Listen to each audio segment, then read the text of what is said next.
जोड़ी, सावर गोरी सुंदर जोड़ी, यह जोड़ी नयन में बसा। राधा हरी झुकी आरती गाऊं, गौर हरी झुकी आरती गाऊं। नाक बुलाक अधर अरुणारे, मुस्कन रसीकन मन हर डारे। झांकी देख देख बलि जाऊं, राधा हरी झुकी आरती गाऊं, गौर हरी झुकी आरती गाऊं। राधा हरि मिल एक भये हैं, श्री गौरांग स्वरूप लिए। महाप्रभु जी के दर्शन पाओ, ताई गौर जी के दर्शन पाओ। राधा हरी झुकी आरती गाऊं, श्री गौरदास सेवा की आशा। करहु नाथ मेरे पुर में बासा, श्वास श्वास हरि सुयश सुनाऊं। राधा हरी झुकी आरती गाऊं, गौर हरी झुकी आरती गाऊं। राधा हरी झुकी आरती गाऊं, गौर हरी झुकी आरती गाऊं। अग्रसेन जी कोई सामान्य मानव नहीं है, वे महामानव हैं। उनके भीतर श्री हरि का, नारायण का अंश है। पर जो अग्रसेन महाराज की दोनों रानियां हैं, नागवंश के राजा कुमुद जी, उनकी कन्या माधवी, जिनको अग्र समाज अपनी सबसे बड़ी मां मानता है, वो मां है। वे माधवी जी भूदेवी का अंश है। और जो दूसरा विवाह हुआ अग्रसेन महाराज का सुंदरावती जी से, जो कि कोल्हापुर की राजकुमारी थीं, वे श्रीदेवी का अंश हैं। तो भगवान की विशेष कृपा शक्ति ने अवतार लिया। इस भारत भूमि को भगवान ही बार बार संभालते हैं, और बार बार इस चीज को हम देखते भी हैं। कोरोना जैसी महामारी आई, बड़े बड़े जो विकसित देश थे, अमेरिका जैसे, ऑस्ट्रेलिया जैसे, उनकी अर्थव्यवस्थाएं फेल हो गई। वो देश घुटनों पर आ गए। और भारत देश, जिसकी जनसंख्या पश्चिम के 200 देशों के बराबर है, जो आंकड़ों के जानकार हैं, वो लोग कहते हैं हिंदुस्तान में हर साल एक ऑस्ट्रेलिया पैदा हो जाता है। हिंदुस्तान में हर साल एक ऑस्ट्रेलिया जनसंख्या के मामले में पैदा हो जाता है। तो बड़े बड़े देश जिनके पास बहुत भूमि थी, बहुत धन था, और वो लोग पूरे पूरे देश संक्रमित हो गए और घबरा गए। और भारत देश, जिसके पश्चिम के 150 देशों के बराबर अकेले जनसंख्या है, उतनी भूमि भी नहीं, उतने साधन भी नहीं, उतनी व्यवस्था भी नहीं, लेकिन उतनी कठिन परिस्थिति में भी हम लोग बाहर आ गए। भारतवर्ष में कोई लूट मार नहीं मची, उसमें शासक का गुण तो है ही, लेकिन भगवान की बहुत बड़ी कृपा है। उस कठिन परिस्थिति में भारत देश को भगवान ने ही संभाला। हम तो ऐसा ही मानते हैं और ऐसा देखा, और आपने भी अनुभव किया होगा। न तो यहां वो अगर स्थिति विकराल हो जाती तो क्या होता वो आप जानते हैं, लेकिन उतने महान संकट से भी बाहर आ गए। अर्थव्यवस्था धराशायी नहीं हुई, फिर उठ खड़ा हुआ देश। ये भगवान की ही कृपा है। तो इस भूमि पर अस्तित्व की ओर से ही बार बार दिव्य पुरुषों का आगमन होता है। और ये जो 4 वर्ण हैं, ये 4 वर्ण भगवान के श्री अंग में ही विराजते हैं। ऐसा भी नहीं मानना चाहिए कि महाराज अग्रसेन केवल अग्रवाल समाज के ही हैं, ये भी एक भ्रम है।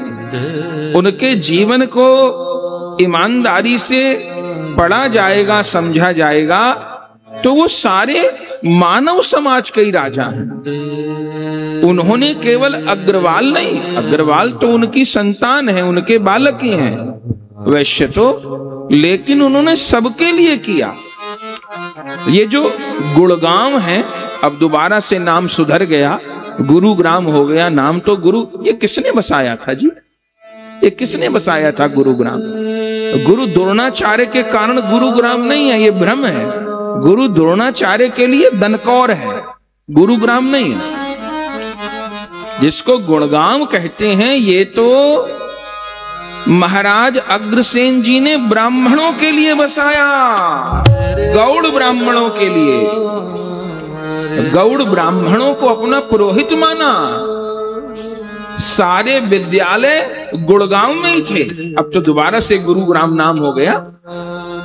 यहां पर सब गुरु लोग वास करते थे, और जितने भी वैश्य कुमार थे, क्षत्रिय कुमार थे, सब लोग वहां ब्राह्मण कुमार थे, सब लोग वहां विद्या अध्ययन करते थे। वहां का सारा खर्चा, वहां की सारी व्यवस्था महाराज अग्रसेन उठाते थे। सब ब्राह्मणों के रहने की, भोजन की, बढ़िया आवास की, बस आप अध्ययन करो और अध्ययन करवाओ। सब गौड़ ब्राह्मणों को वहां पर रखा था। और शिक्षा व्यवस्था ऐसी कि सफाई कर्मचारी का बालक भी वहीं पढ़ रहा है और महाराज अग्रसेन जी के पुत्र भी वहीं पढ़ रहे हैं। ऐसी समानता, ऐसी सामाजिकता, आज के जैसी झूठी सामाजिकता नहीं।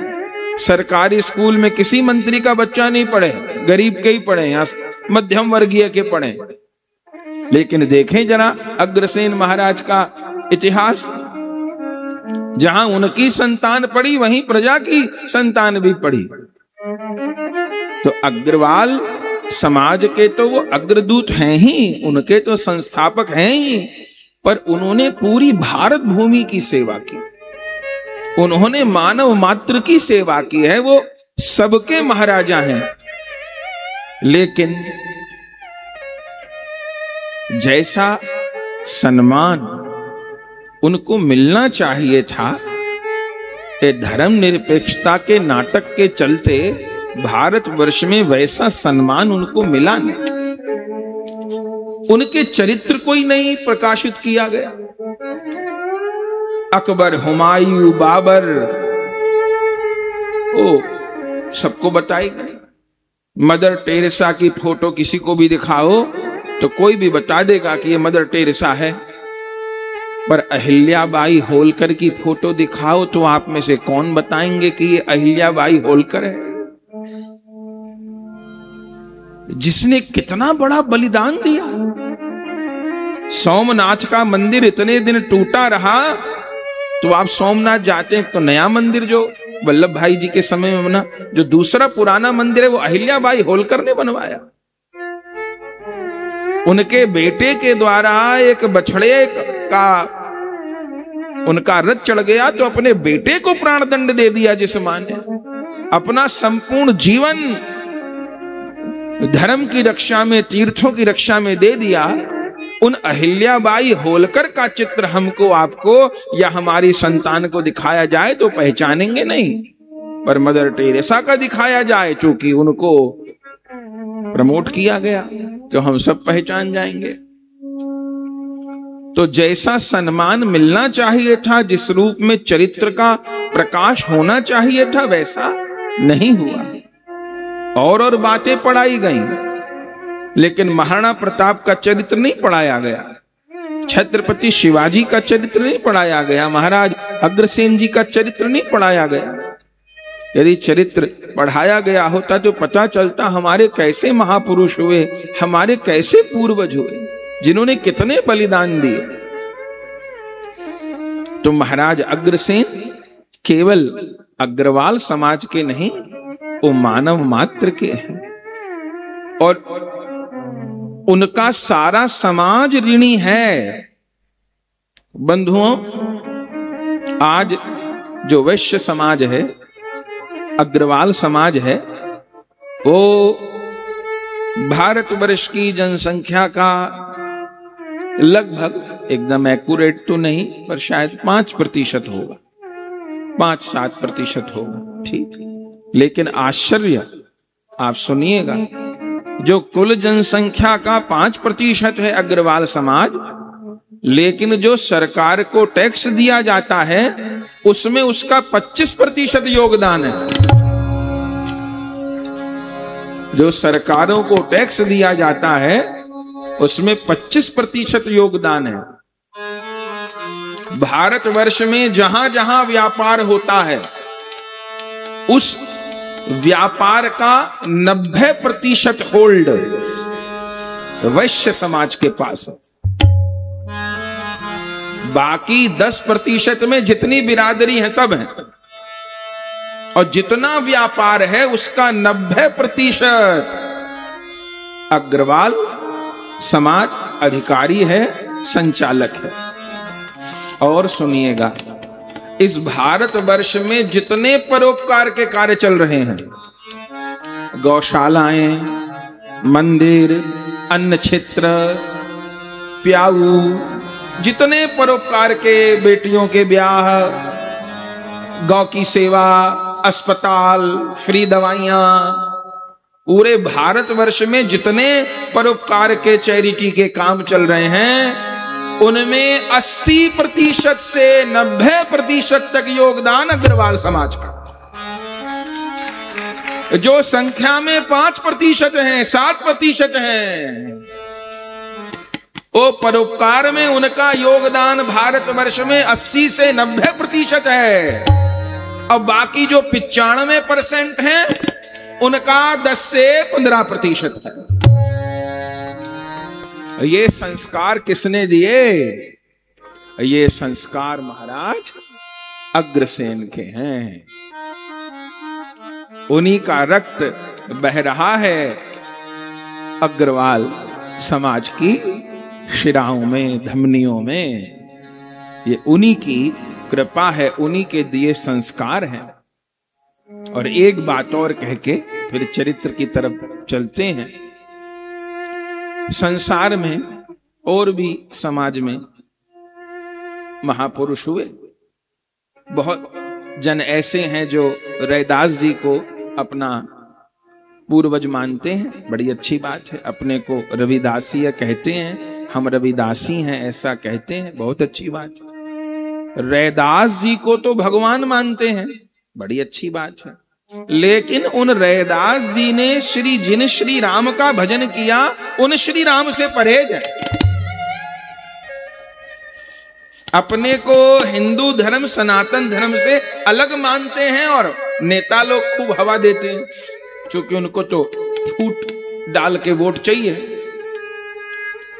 तो अपने आप को रैदास जी की संतान मानने वाले रैदास जी को भगवान मानते हैं, पर रैदास जी ने जिन श्री राम का भजन किया उन श्री राम को मानने में तकलीफ है। अपने आप को कबीर पंथी कहने वाले कबीर दास जी को भगवान मानते हैं, पर उन कबीर दास जी ने जिन श्री राम का भजन किया उन श्री राम का भजन करने में तकलीफ है। ऐसे जाने कितने पंथ हैं। लेकिन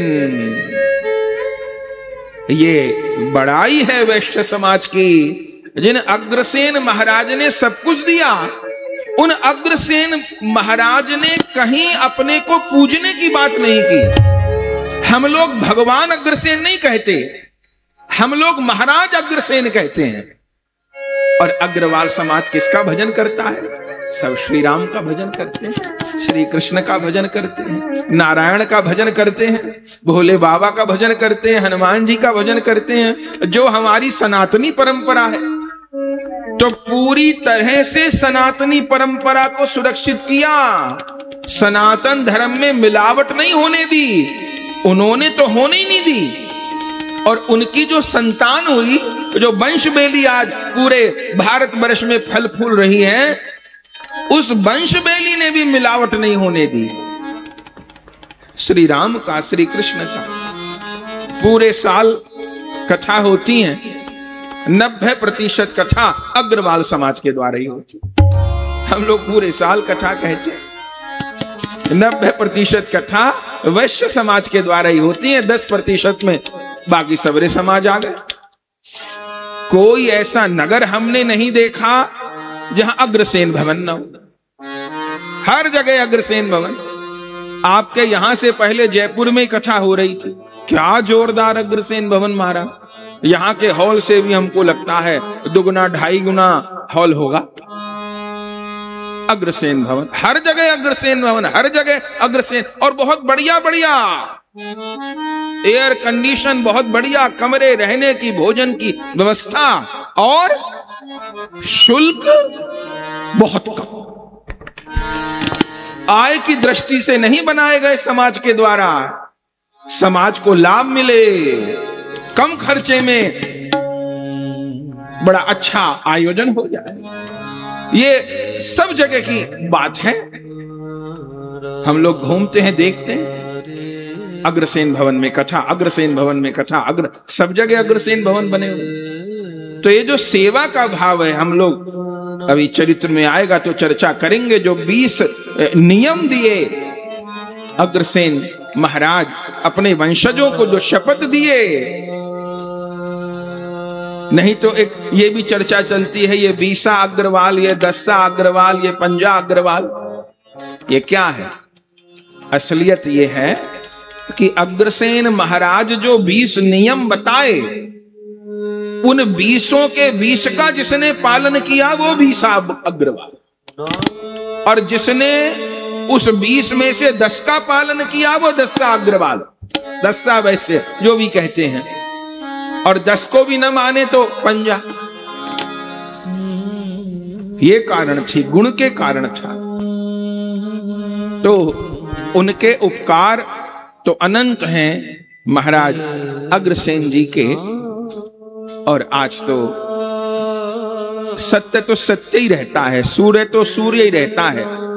भले अग्रसेन महाराज को आप समझिए कि 1976 में उनकी 51वीं जयंती मनाई गई। 1976 में 24 सितंबर 1976 को प्रकट कब हुए अग्रसेन महाराज? प्रथम शारदीय नवरात्र को। अभी जो नवरात्र बीते हैं तो आश्विन शुक्ल प्रतिपदा को प्रथम शारदीय नवरात्र को प्रकट हुए अग्रसेन महाराज। तो 1976 में उनकी 51वीं जयंती मनाई गई। तो अब सोचिए कितने वर्ष हो गए। अभी 26 में 5150 हो जाएंगे। 5150वीं, ये 5149वीं हो गई, और 2027 में 5151वीं जयंती देश मनाएगा। जो अग्रसेन महाराज का काल है वो पौराणिक है। महाभारत का विश्राम, कलयुग का आरंभ, द्वापर का अंत और कलयुग का आरंभ, जो संधि काल है वो महाराज अग्रसेन का काल है। इसलिए भी कुछ लेखक लोगों को जैसा लिखना चाहिए था, या तो वो संधि काल था और कलयुग का प्रारंभ हो रहा था उस समय, तो भी अव्यवस्थाएं फैली थी, महाभारत का युद्ध हो गया था, श्री कृष्ण भी अपने नित्य धाम के लिए पधारे थे। वो काल है महाराज अग्रसेन का। ये आग्रयान शब्द महाभारत में भी आया है। ये महाराज अग्रसेन की राजधानी के लिए ही ये संकेत लिखा है। महाराज अग्रसेन की जो वंश परंपरा है वो ब्रह्मा जी से, ब्रह्मा जी से विवस्वान, उनसे मनु जी से नेदिष्ट, उनसे नाभाग, भलनंदन, फिर मांकिल परंपरा में धनपाल जी। ये परंपरा है भगवान श्री राम की परंपरा, ऐसे समझे सूर्य वंश की परंपरा।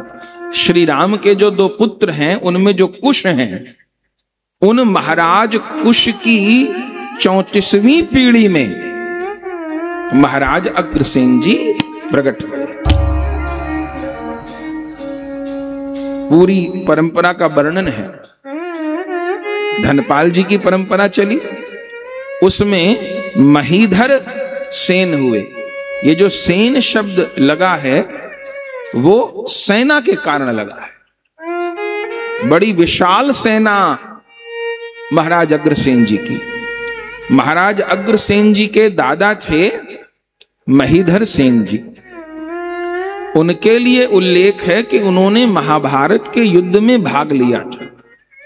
पांडवों की ओर से लड़े थे महाराज अग्रसेन जी के दादाजी महीधर सेन जी, और उनको वीर गति प्राप्त हुई थी भीष्म पितामह के हाथ से।